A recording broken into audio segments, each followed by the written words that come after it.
দর্শক,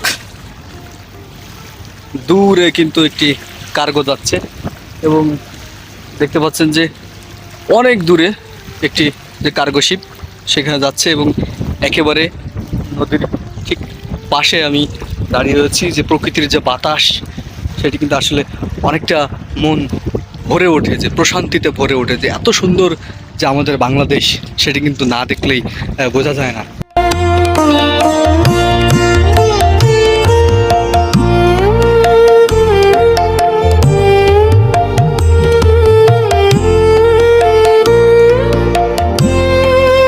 নদীতে মাছ ধরার জন্য জাল ভেসে থাকার জন্য এটি ব্যবহার করা হয় এবং দেখতে পাচ্ছেন যে এখানে যে ওয়াপদার পাশে এখানে রাখা হয়েছে নদীতে এই বড় বড় জাল ফেলা হয়।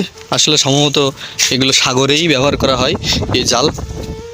ঠিক এভাবেই এই অংশে রয়েছে।